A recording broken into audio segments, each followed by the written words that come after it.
Good morning.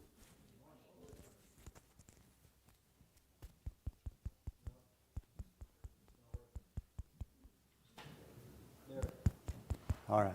Yeah, good morning. All right. We got done a little early today with our worship hour, and we're getting started a little earlier than we usually do, and that's okay. It's a hard balance to figure out, like how long it takes for the Lord's Supper and the announcements and all the things we do during worship, and then to have Josh have his lesson prepared for a certain amount of time and then hit that just right. So it's kind of a hard balance to strike. Some days we get a little extra fellowship time in between. Sometimes we're rushed. Today's a little extra. Now, when you got a little extra fellowship time that you can fellowship together, you find out interesting things like about woolly britches winter. I'd never heard of that. We were talking about these cold snaps we're having, and I'd always thought blackberry was the last, but Flip was telling me woolly britches winter. Never heard that. So anyway, I don't know what's blooming when that comes around, but he says that it's the last cold snap and you got to get your woolly britches back out. So we're still looking for that, I guess. So been actually 3 weeks, I guess, since I taught class. We're still doing our first principles class. And the last 2 Sundays, obviously you guys were here, and Don taught on, I guess, the basics that a person should know as a new Christian about the Holy Spirit. And I thought that was a really important topic, and I told him when he was going to be in town for 2 Sundays in a row that we would like for him to speak on that, and that would give us a good basic understanding of it. And there was a lot of feedback that you guys really enjoyed the topic and would like to learn a little more about it, so I think he's going to teach some more on that when he's in town. And of course, it's starting to get into my busy season with grass mowing and all this stuff that's going on, so it'll give me a little extra time to prepare for my classes as we go forward if he's in town, and we can let him teach on some of those topics. So we'll do some of that as we go forward. Now, want to review just a little bit this morning. I'm not going to spend a long time on the review, but to get us caught back up since it's been 3 weeks. Obviously, we're still studying on first principles. It's what we're talking about. And first principles is a study of things that you would hope to know as a new Christian, things that you want to work on and learn and try to know and understand as a new Christian. So that's what we've been studying on. You guys that have been here know that. I guess another thing is, before we get into this, is going forward, like some of the things I was talking about with the timing and stuff, and when we get started, Dawn and I like feedback. I know some of you have given us feedback on different things. Even negative feedback is okay. Constructive criticism is a good thing that we can grow from. That goes for his sermons, his videos that he shows, or the topics that he teaches, but it goes for my topics too. I like feedback to know. I don't want to get in a rut and not realize it, with how I'm teaching. So I like feedback, and I like for you guys to tell me how we're doing. Time frames are good to know about that. Let us know about the sermons and things that are being taught and preached about. So feedback is good. So don't sit through things that you get frustrated with and let that build. Let us know. We want to be open and approachable. And like I said, it's hard sometimes to tell somebody something they don't want to hear about themselves, but that's how we grow, and we don't know that we need to adjust until we know we need to adjust. So feedback is good. So the first principles class here, going along. Let's see, we need to go forward quite a bit. That's not hardly the right spot, so we can do that. I've been using the same slideshow and just adding to it as I go, and I keep building the same one. So we just keep going. So if we have this is where I wanted to go. All right. So, first principles.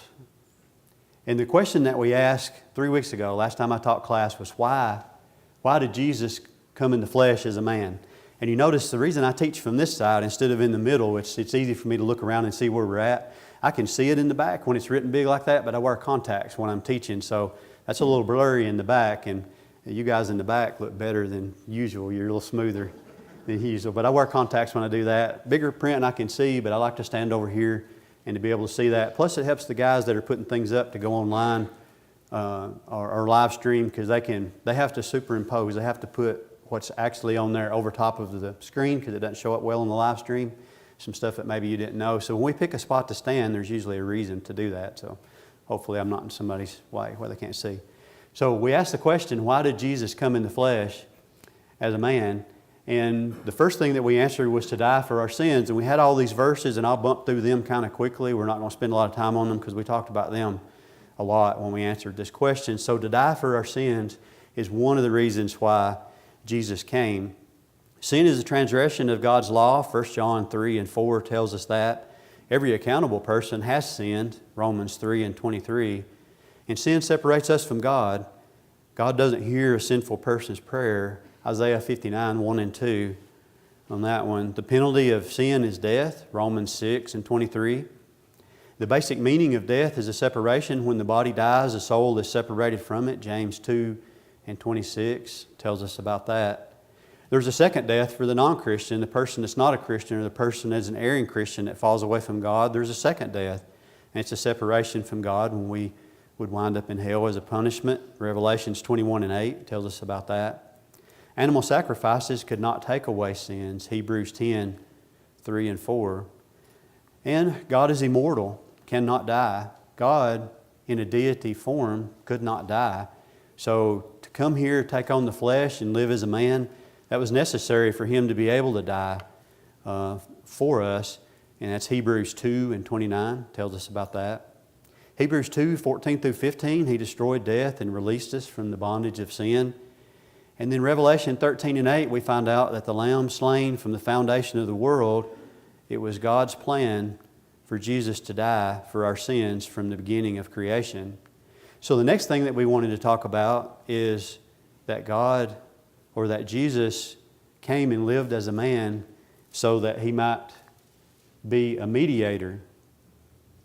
He'd be the perfect mediator between us and God. So that's what we talked about last week, but we never did really get to this topic. What we got to is, we went to, and this is where we'll go to, if you want to go to 1 Timothy 2, 1 through 5, that's where we'll start in our text today. But what we wound up doing the last Sunday that I taught is that we started there in chapter 2, verse 1, and it says, therefore, and he says, I exhort. So we see that word therefore. Remember, we talked about that means because of this, or because I said this, or because you know this. So whenever you see the word therefore, you've got to back up and see what he said, because what he's about to tell you is because of what he's just told you in the text. So we backed up into chapter 1, and we started in verse 18, and Paul says to Timothy, he said, this charge I commit to you, son Timothy, according to the prophecies previously made concerning you, that by them you may wage the good warfare. So he's saying, therefore, down here in verse 2, he's wanting Timothy to wage the good warfare, having faith and a good conscience, which some, having rejected concerning the faith, have suffered shipwreck. And he talks about Hymenaeus and Alexander, and we talked about that. And that's what we spent most of our class on, is talking about Hymenaeus and Alexander, and we talked about waging the good warfare and having faith and a good conscience. And then we talked quite a bit about this last phrase here where he says, whom I deliver to Satan that they may learn not to blaspheme. We talked about church discipline. We talked about disfellowship in someone. And of course, we had that sermon last week about that, and we discussed that. That's what we spent most of our time on. So with the review here leading us up to this is where we're ready to get started today. Whenever we see what he's about to tell Timothy. Since we went back and looked at the therefore, we're going to see what he's about to tell Timothy. And we're going to work through verses 1 through 5. And that's most of what we're going to spend our time on today. So we'll read it, and then we'll go back and we'll talk about it. And Jesus being a mediator between us and God is the main gist of why I wound up on these verses. But there's some good study here and some good learning in these verses. So we're not just going to go look at the mediator and talk about that, but we're going to talk about the other things that's in this verse that Paul told Timothy that's very relevant to us, that God wants us to know. Is why it's in here. So we'll read it, and then we'll go back and we'll pick it apart like we usually do. He says, therefore I exhort, first of all, that supplications, prayers, intercessions, and giving of thanks be made for all men, for kings and all who are in authority, that we may lead a quiet and peaceful life in all godliness and reverence. For this is good and acceptable in the sight of God our Savior, who desires all men to be saved and come to the knowledge of the truth. And this is the verse that led me to this verse, to have this in this study. And verse 5 says, for there is one God, one mediator between God and men, the man Jesus Christ, or Christ Jesus. So that's the verse that led me to this, but there's so many good nuggets to study here as we go through this. You know how I like to look at words and what they mean. So we look back here, and he says, I exhort, first of all, let me get down to my right spot here in my notes.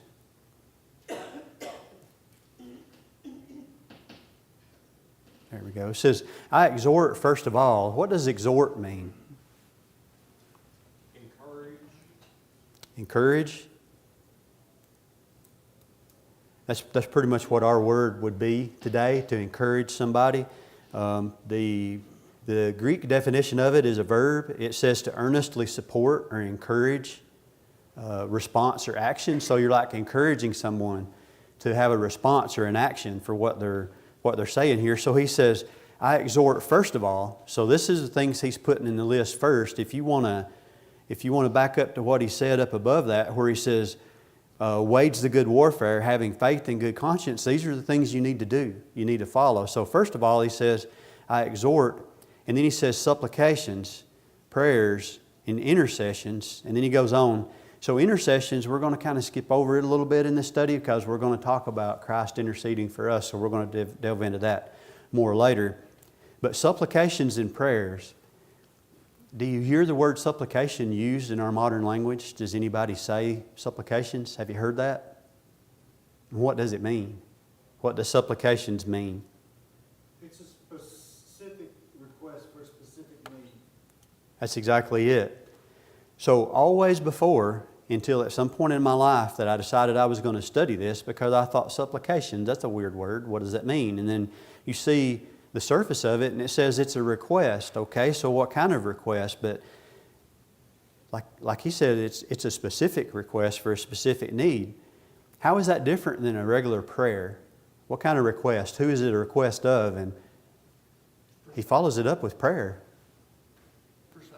Precise. It's precise. It's pinpointed. It's for a reason. Who's it to?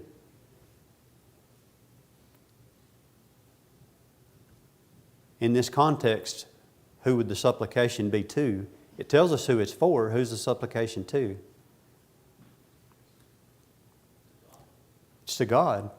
So this is one of those words that's kind of a weird word, and you see that, and I always wondered, how's it different than prayer? It's a prayer too, right? And then it's a specific request. And then you get to studying on this and you think, why did he put both of those in there? But there's a reason. If you look at the Greek word here for supplications, and I put the sounds like, I have to put the sounds like so I can say it because obviously I don't speak Greek. And it's not important to know Greek, but the definition is, it sounds like dehesus. Dehesus is how it says it. And I only know that because I can click that little speaker button and the guy will say it to me many times as I want him to. So I put in here what it says, but what the Greek word means, it's an earnest or urgent request to God.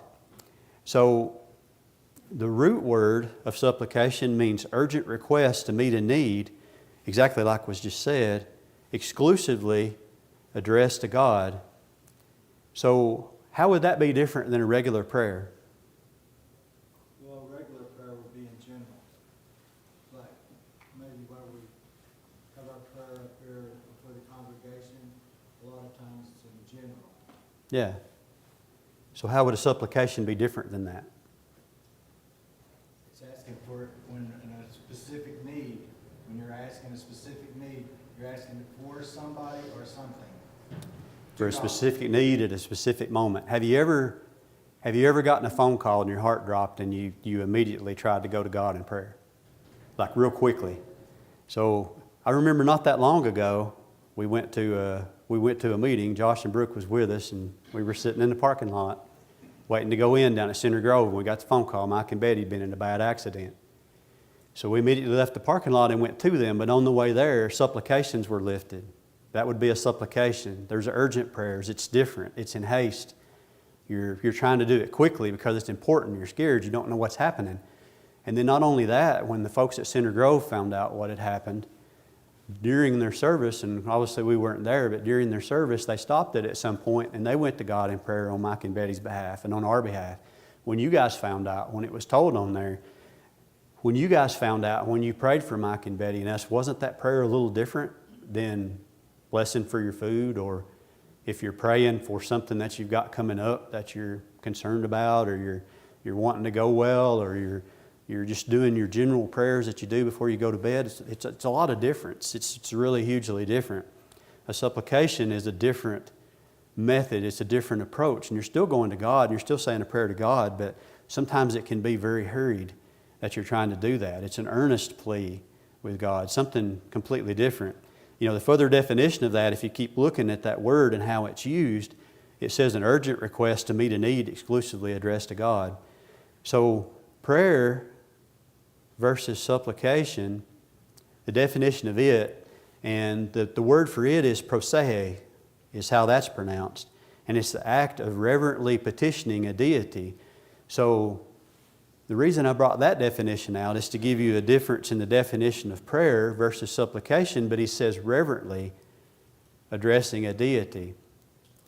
That's one of the things that we have to think about and we have to remember is we should always reverently approach God as deity because He's God. He's God of the universe. He's over all.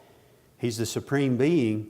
But in a moment, if you're living your life the best you can live it and you take it seriously and you really look at these things with the seriousness that it should be, if you have an urgent request and you're begging to God in the moment, not let this happen or let this be okay or don't let this thing overcome me, whatever your urgent request is, whether it's a health thing that you just told news yourself or you get a phone call like we did, we all get those phone calls, whatever they are. I got a phone call about Mom that Friday morning about 6 o'clock and they told me that she had passed. Well, at that point, after 5 years of illness, we were at a different place than a surprise phone call that just came out of nowhere of an accident. It's a different prayer. It's a different thing you say. But leading forward from that moment, I'll tell you how naive I was that morning. I told Gina, I said, it'll be okay, honey. Go ahead and get ready and go on to work and I'll go deal with this. And she said, you don't understand. I'm not going to work today. And she was right. I didn't know what I was talking about. I wasn't, I guess, thinking about it like I probably should have been thinking about it because I'd never been through that. There's so much to do and so much to do for days afterwards. So my prayer that morning was a relaxed morning. Okay, this is a transition into a different phase. But whenever you have a call like it's an urgent call, it's a different method. So where I'm going with this rambling is always remember the reverence part of it because it's still a prayer. It's just an urgent prayer, one out of really wanting to say the prayer and wanting it to be right. Now, another thing, and I'll say this and I'll stop and let you have comments. There was one time that I was called in as a group. We were called in as a group to go into an individual that had just told that he had a certain amount of days to live. I'd never had that experience. And we got in there and I was asked to lead the prayer. And the reason I bring that up is talking about reverence to God and how you live on a daily basis is where I'm going with this. When we're talking about prayer here, it set into me as we were standing outside the room that we were about to go in and lead a prayer and they had asked me to lead the prayer. And this gentleman was depending on me to lead a prayer that God would hear because he knew he'd been told he had days to live and that we were going to make this prayer together. And I'd have been asked, and the gravity of that, it really soaked in at that moment. It's never left me at the thought of that. So when you're talking about prayer, think about prayer in a way that we're all sinful, we all fall short, and we're all going to have things in our life that we need to purge out and get out and walk in the light as He is in the light, 1 John. But when you live as best you can live, be ready for those moments.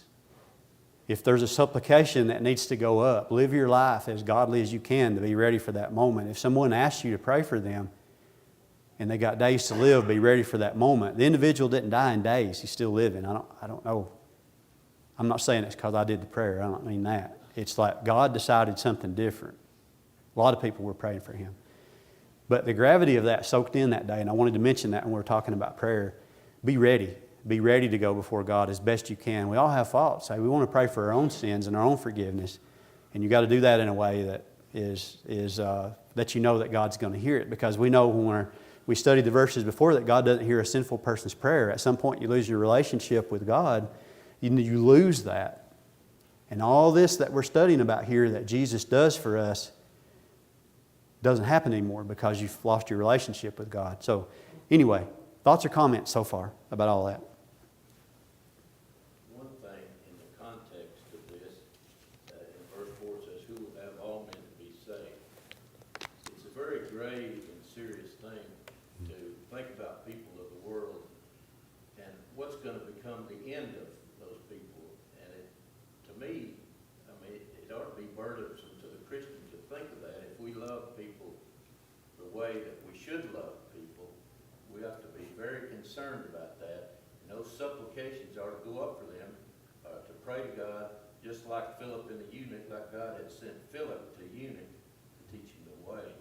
It's just a very serious thing, and to care about people and their eternal soul. The infinite, or the finite man, it's hard to realize what eternity is, you know, and I mean, we can say it, but do we really realize it? You know? Yeah, it's and like Josh's lesson this morning, when he was talking about how do we look at the Pharisee and think, I'm glad we're not like the Pharisees. I'd not really had thought about that before, like in context of that story. Obviously I've thought that outside of the context of that story. I've thought, we don't want to be like the Pharisees. We don't want to be, stiff and self-righteous and all that. But in the context of that story, I hadn't really thought about with the people that's in the publican and the people that's in that story.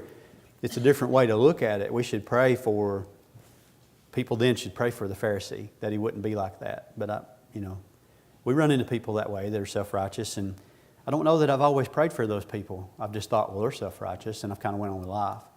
So we need to do that. And I think in context of what we're studying here, that's kind of what he's saying is, as he goes on through this, he starts to tell us who we should pray for, and then it starts to set in. Any other thoughts or comments? A little bit of a serious subject. It's okay.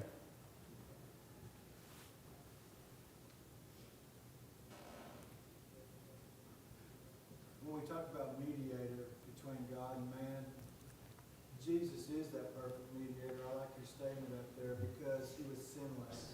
Mm-hmm. He sits right next to God. He's right there in his presence. Before in the Old Testament, when we had the Mosaical age, the priest had to even give sacrifice for himself for him to be sinless at the time. Mm-hmm. So Yeah. That's what the change is. You don't have to have a man. You have the sinless Son of God mediating on your behalf. Yeah. You have an advocate with the Father.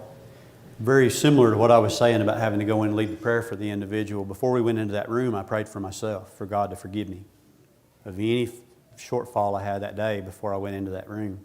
And the priest had to do the same thing when he was going to offer sacrifice. He had to offer sacrifice first, cleanse himself, and then he could offer sacrifice for the people. And that's, we're going to get further into the mediator as we go, but Christ is also our high priest now, very similar to that. He replaced the high priest, and he was sinless, and he did all these things to be able to make sacrifice for us, which was himself. So going forward with our text here in 1 Timothy 2, he goes on to say, as he exhorts supplication and prayers and intercessions, like I said, we'll come back to intercession because that's got its own section that we'll talk about.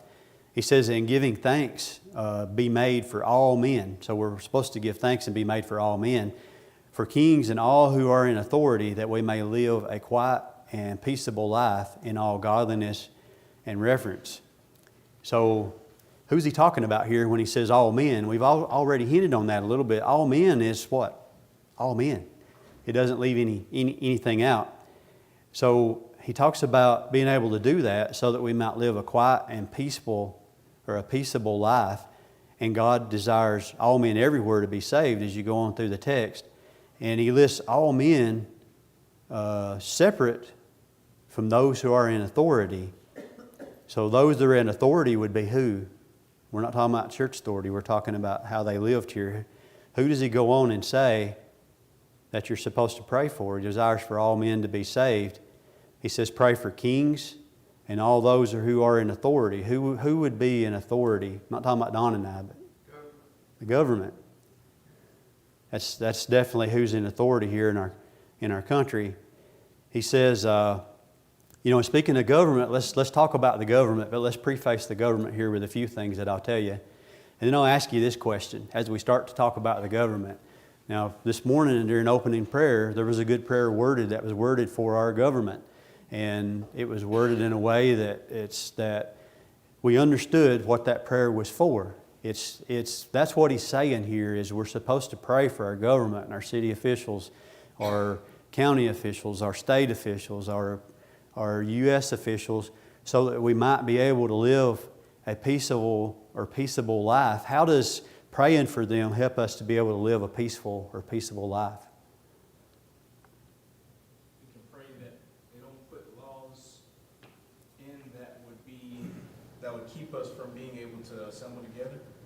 Yeah. Yeah, definitely. How else? What does praying for the government do for living a peaceful life? Worship in spirit and truth. Worship in spirit and truth, No interference from them tells us what we can't do and how we should worship. unhindered. Well, you're asking God to, you put these rulers before God, and since God is the rulers over all men, you're putting them before God, so they'll use His power, whatever it may be, to rule in their lives, so they will not cause us harm. Yeah. So it's got to do with all the laws, how they want us to live, the way we have to do things. We're going to go and look at this. But before we do that, I want to talk about 3 institutions that are ordained of God. There's 3 institutions, and government being one of them, but there's 2 before that are ordained of God. First, the home. The home is the oldest institution, and it's designed to furnish mankind the companionship, protection, and training to be productive and happy citizen. And that comes from Genesis 2:18 through 25. And the husband and the father is given the primary authority in the family as long as he has a note from his wife. That's a joke. Y'all get that? I've been married 36 years tomorrow, so I can make jokes about that. Some of you newer guys that ain't that far along probably say that and get a knot on your head. But so the home is the first institution that God put in place. We see that in Genesis 2:18 and 25. We see where God instituted that. And Adam and Eve obviously was the first home. And then they lost that spot in the garden. But that was the first thing that God ordained that He put in place. Husband and wife, Adam and Eve. And then the next one is the church, God's spiritual institution. And it's designed to further... Well, let me ask you, what is the church designed to do? What's some of the purposes of the church?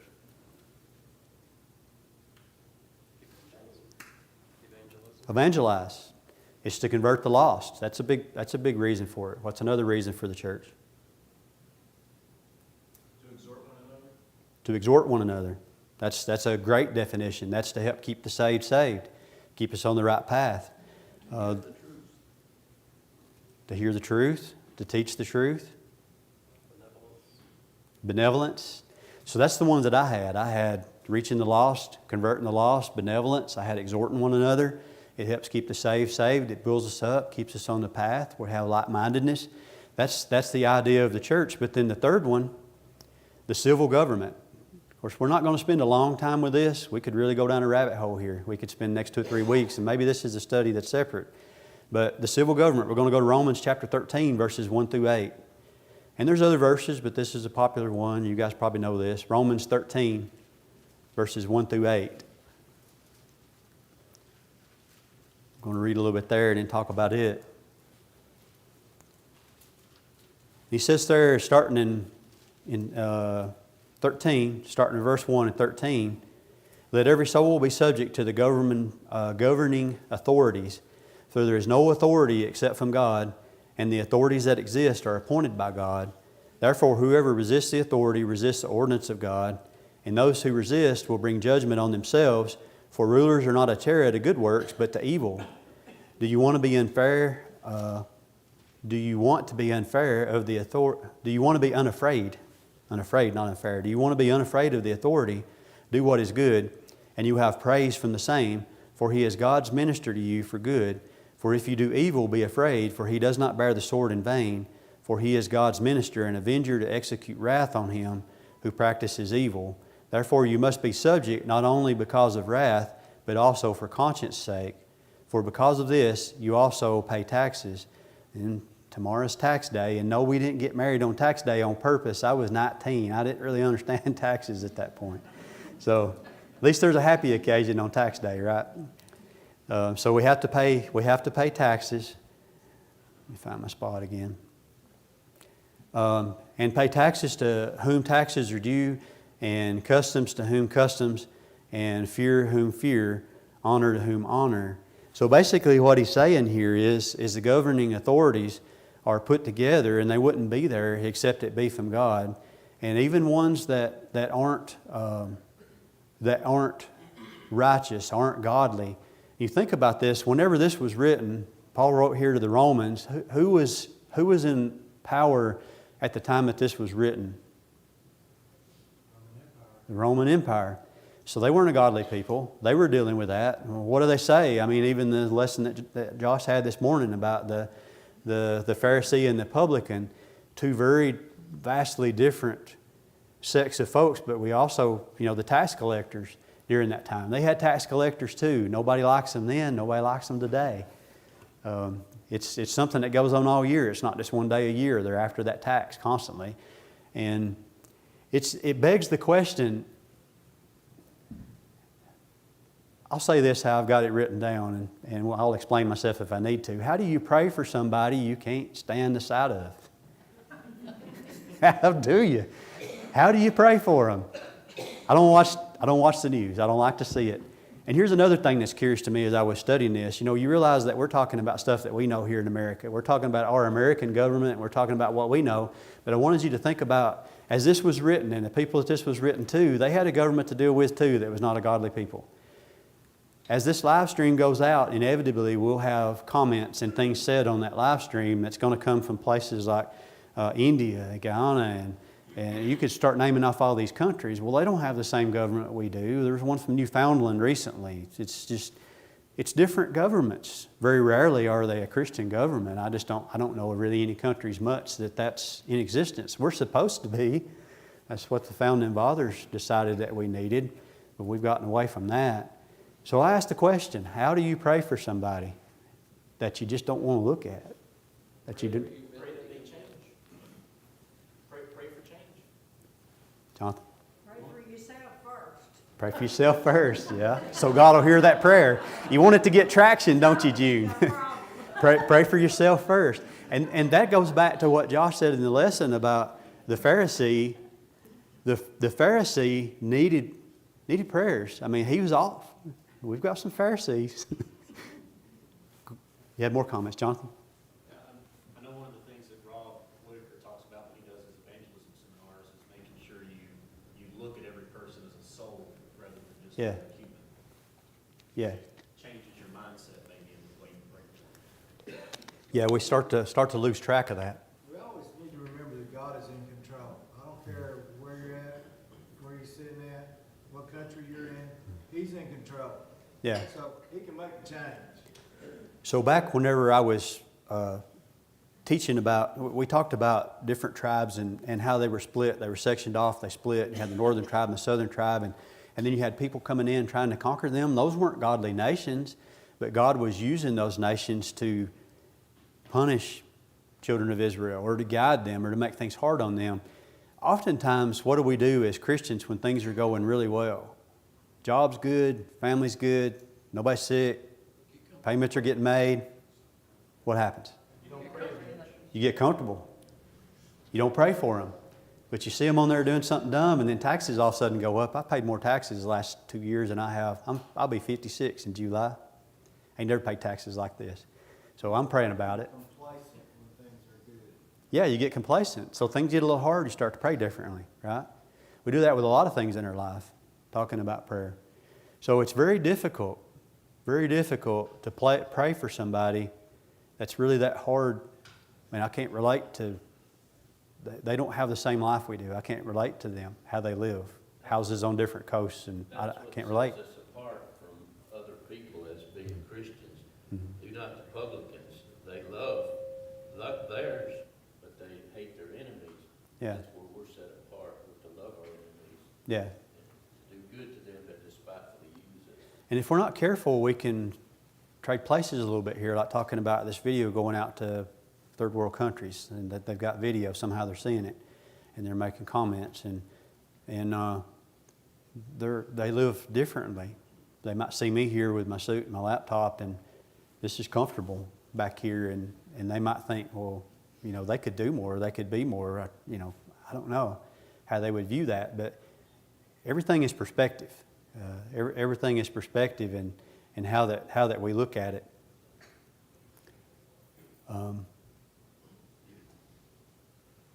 So he goes on to talk about do what is good, and you'll have praise for the same. Well, that's the case most of the time. Our government will leave things in place, and they'll do things like they're supposed to, and we can live best we can. But we know sometimes things are overthrown. Things don't go like we expect. this country may not be what we think it is going on in the future, or what it could be because of changes in things that are done or said or made in the government. So that's why we're supposed to pray for them. And then he goes on and he says, if you do evil, be afraid, for he does not bear the sword in vain. The government has the authority, and that gets down to the local police or whoever, not just the army. If you do evil, he's not talking about necessarily on a large scale, but it can mean that. You guys know what that means. If we break a law, we could wind up in trouble. We have to pay penalties and do those things. So we understand that happens with the government. It just makes it easier if the government is more fair and they're not corrupt and they're not doing things that we just can't agree with. But it doesn't change the fact that he tells us this. It's a really hard thing. And the reason I'm covering this in a class that's on first principles is because he brings it up when he's talking about Jesus being a mediator for us in the verses leading up to that. And it's something as new Christians we have to learn, because if we don't believe this and if we don't practice this about praying for all men, he talks about kings. Part of the reason why I think he mentions kings, and when he goes on to talk about those who are in authority, because you still have kings in the world today. They still have kings and they have queens. And it's not just England. They have that in some of the smaller countries, some of the less prominent countries. So it's all relative. He's just saying government in general, that you have to do this toward them. If we don't understand that, what kind of problems could that cause us being a Christian? If we don't understand that you have to have some respect. If you can't respect the president, I understand it, but you have to respect the office to an extent to understand that you have to live as a good citizen. Where does that mess you up at think of a new convert. If you hold a real strong opinion about that, where would that could mess you up as? How could that mess you up living a Christian life if you don't have the right outlook toward the government? Well, you can talk bad about the government when, like, oh, I don't like this person, so you could say, oh, he's not.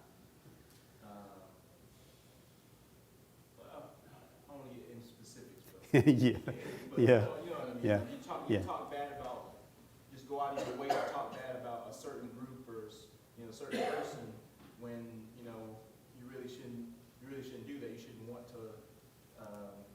Maybe if you don't agree with them, you can just pray for them. Put animosity between you and people you're talking about, and it could put you in a situation where you can't teach that person the gospel, can't teach that person the right way, or they can have a view of you that's negative, that it could reflect negatively. Any other comments? I found that I have to be careful because my kids are like, oh, so-and-so messed up again, or so-and-so did whatever. I'm like, yes, but we still need to pray for this individual. They're in a position of power, speaking politically, it's like we need to show due respect. So that's an eye-opener to me. Mm-hmm. When I hear it back from my kids, I'm like, oh. Yeah, they're sponges. Watch. Kids are sponges. Yeah. Yeah. And I'm trying to, be the best example for my kids. So it's a reflection on me when I hear them say that back. Like, ooh, I gotta correct that. Yeah. It's pretty easy to fall into that, especially with something that you don't like yourself. He says in verse 7 there in Romans, he said, render therefore to all their due. And then, what's that called there? A semicolon? To all that are due. He kind of pauses the thought. And then he says, taxes to whom taxes are due, customs to whom customs, fear to whom fear, and honor to whom honor. So he breaks it up there, and what he's doing, he's putting it in perspective. One of the places I was going with, how could that hinder a new Christian? Well, it can hinder us too as established Christians, seasoned Christians as I call us. If we have the wrong outlook, we can focus on that. We can focus on it and focus on it, and it can delay us or draw us off of what the main focus really should be. So he says, yeah, they're going to come collect taxes, give that to them, render that. If you have to render that, and those that have fear, fear of the law, fear of the government and the laws that they have made, and then honor to whom honor. Customs and fear in the laws and the taxes, but honor to whom honor. We're supposed to honor God, honor His rules, honor what He has in place. So I think that's where he's going with this here in Romans, is he's saying everybody gets their due. You got to give everybody their due, but don't get off track. Don't focus too much on one of these things individually. Let's look over at Acts chapter 5, verse 29. Some of you probably already know this verse before we get there.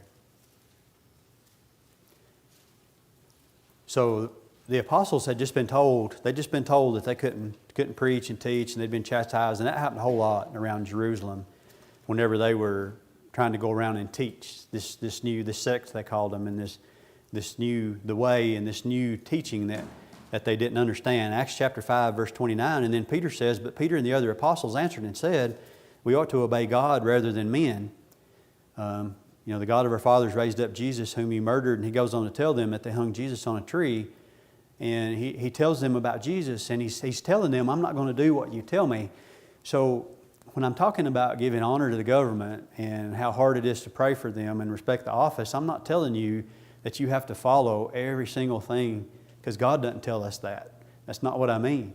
You follow the laws that align with God's laws, but you follow God's laws over those. They will always supersede what the government says. And you can go on and you can name a lot of things: homosexuality, abortion, and just a lot of things that they promote, that they push, that they allow, that we know we can't agree with God's laws. So it's a respect for an office and pray for them that they can change in the context of what they're studying. It's the prayers that should go up on their behalf. Any other thoughts before we jump back to 1 Timothy 2? The government's a little bit of a hard topic. Like I said, it could be a rabbit hole. We could spend a long time on it, but it wouldn't be a happy topic. So have to talk about some of those things sometimes. So back to 1 Timothy chapter 2 there, and he's going on and he's talking about supplications and prayers and intercessions and giving thanks be made for all men, for kings and all those who are in authority, that we may lead quiet and peaceful life in all godliness and reverence. He says, for this is good and acceptable in the sight of God our Savior. So you'll find favor in God. You'll find favor with God and with Christ by doing these things. It's because it's good and acceptable in the sight of God, who desires all men to be saved. So it goes back to similar to the comment that Chris made. He desires all men to be saved and come to the knowledge of the truth. If you're bogged down with all these other things and you're fussing and arguing and worrying about all this stuff, it'll hinder you teaching and bringing the gospel to other people. It will hinder that. Plus, it'll hinder your life. It just won't be as peaceful, because God desires all men to come to the knowledge of the truth. And then he says, for there is one God and one mediator between God and men, the man Jesus Christ, or Christ Jesus, who gave himself a ransom for all to be testified in due time. The word mediator, what is the word mediator? We're going to shift gears a little bit here. We've got about 8 minutes left, 8 or 9 minutes, 8 minutes. We're going to talk about mediator. Monty hit on that a little bit already. The definition of the Greek word for mediator says this. It's a noun. It's a negotiator who acts as a link between parties, sometimes specifically selected.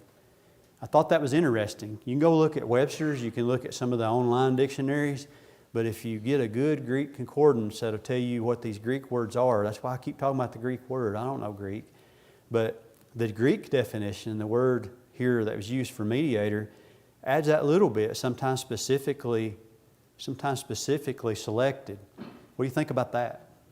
That comment there on the tail end. Specifically selected. Jesus as a mediator. And remember, we talked earlier about, leading up to this, we talked about how God decided early on, at the very beginning, that Christ was going to be the one sacrificed for this. So Jesus was specifically selected. So I think it's interesting that in this context, the word mediator means that. Sometimes specifically selected, because Christ was. He was specifically selected here for this role as mediator with us. He's deity. He is the I am. He's Lord of Lords, King of Kings. So an interesting thought to think about is that Christ was there when man was made. Christ was there when the world was formed and the plan was devised. Christ was there when all this was figured out. He was there during all of this. One of the things that makes him, or some of the things that makes him be a good mediator, remember back when we were studying about Jesus early on in this study, and we talked about him being a carpenter, and about he and Joseph had to travel and go to other towns. We talked about some of the things that he made. You know, I've got places, I've got a Band-Aid on my hand this morning. I skinned my hand working, and I covered that up so I wouldn't be shaking hands with a skinned hand this morning. I bet Christ had that happen to him. I bet he had those things happen. He knew what it was like to be hungry, thirsty, and tired. He had to go to work. He had to deal with work schedules. All of us deal with work schedules, most of us of some sort, except for you retired folks, and y'all are way busier than you've ever been in your life. I know that's the case. And it's still a schedule. You have to deal with that. You have to make things happen on a timeline. And it's something that we have to deal with. Christ dealt with that. So to be a mediator, somebody that mediates between us and God, he's the perfect mediator. He was tempted like us, and he had to deal with that. And here's another thing. Here's a thing that when I realized this, I thought he really is the perfect mediator. He's been God, then man, then God again. So he has been man and God. He's the only one that has experienced that. So it would be much more difficult to mediate if he had not been man at this point, because he had not experienced that. But he has experienced that. So he's been both. So any final thoughts or comments? I was just going to add to that, 1 Timothy 3:16 clearly states what you just said. God made manifest in flesh, Mm-hmm. just as we are. Yeah. Yeah. Any other thoughts or comments? He's our reconciliator also with our mediation. Yeah. And one of the things we're going to talk about next, if you want to study ahead a little bit, here's a couple of things we're going to look at. He died to be an advocate to the Father, and that's pretty interesting when you start to study that. And then he died so that he came to be flesh, so that he died and so he could be an advocate. And he came in the flesh so that he can make intercession. You know, I said we were going to look at that and study that in a lot more detail. So next week we're going to talk about him being an advocate, and reconciliation is part of that. It's a good study when you dig into this and start learning. So any other comments? All right. Thank you for your comments. It really helps the class, so I appreciate that.